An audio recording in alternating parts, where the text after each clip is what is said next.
నీకు టీఆర్ఎస్ అయితే బాగానే ఉంది. టీఆర్ఎస్ అప్పుడు మాగంటి గోపీనాథ్ అయితే బాగానే చేసిండు. అయితే ఇప్పుడు యాక్చువల్గా టీఆర్ఎస్ఏ వస్తుంది అనుకుంటున్నాం మేము. వస్తుంది కూడా చేసిండా 10 ఏళ్లలో చాలా బాగానే చేసిండు ఆయన. రోడ్లు వేసిండు, అన్ని పనులు చేసిండు కదా, చాలా బాగా చేసిండు ఆయన. ఇప్పుడైతే టీఆర్ఎస్ఏ వస్తుంది కంపల్సరీ. అంటే ఇప్పుడు అధికారంలో కాంగ్రెస్ పార్టీ ఉంది, బీఆర్ఎస్కి ఇక్కడ సిట్టింగ్ స్థానం అయినప్పటికీ ఇప్పుడు అధికారంలో కాంగ్రెస్ పార్టీ ఉంది కదా, అదేమైనా కాంగ్రెస్ పార్టీకి కలిసి వచ్చే అవకాశం లేదా? ఈయన ఈ 3 సంవత్సరాలు గెలిచి ఏం చేస్తాడబ్బా, ఏమీ చేయలేడు అంతే.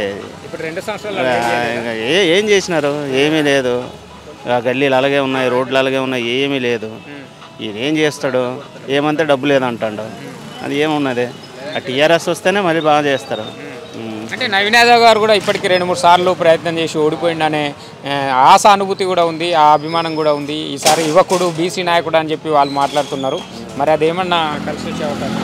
లేదు, అలాంటిది ఏమీ కలిసి రాదు. టీఆర్ఎస్ఏ వస్తుంది కంపల్సరీ. టీఆర్ఎస్ఏ వస్తుంది. ఆ ప్రభుత్వానికి ఈ ప్రభుత్వానికి తేడా ఉంది, చాలా తేడా ఉంది.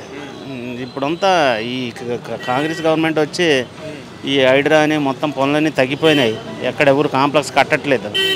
అన్నీ ఎలా ఉందంటే అంత ఆగమాగం ఉంది ఇప్పుడు పరిస్థితి. కానీ ఒకసారి టీఆర్ఎస్ గవర్నమెంట్ వస్తే మళ్ళీ పుంజుకుంటుంది పనులు. ఏమి గ్యారంటీ చేసినారు? ఏమి ఇచ్చినారు? ఏమి ఉచిత బస్సు ఇచ్చినారులే, అది వేస్ట్. అది ఉచిత బస్సు ఇచ్చినారు కానీ అది వేస్ట్. ఎందుకు వేస్ట్ అంటే ఛార్జీలు పెంచిండు ఒకటి, తర్వాత ఏమో ఈ ఆటోలు ఆగమైపోండ్రు 2. ఏముందా అందులోట? ఉచిత బస్సు ఇచ్చే వేస్ట్ అని.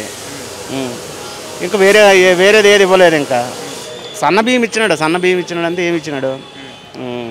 అది ఇస్తారు. అది ఆ టీఆర్ఎస్ గవర్నమెంట్ కూడా ఇస్తారు. ఆ ఇందిరా మిల్లు ఆయన ఇచ్చినాడు కదా, ఆయన కట్టాడు కదా, ఈయన ఎక్కడ ఇచ్చాడు?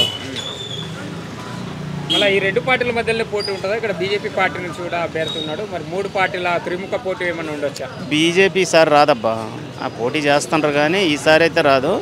నెక్స్ట్ టైం అయితే బీజేపీ వస్తుంది. ఈసారి అయితే రాదు కంపల్సరీ. అదే ఖాళీ పోటీ ఇస్తుంది అంతేగాని బీజేపీ రాదు. టీఆర్ఎస్ఏ వస్తుంది. కాంగ్రెస్ కష్టం.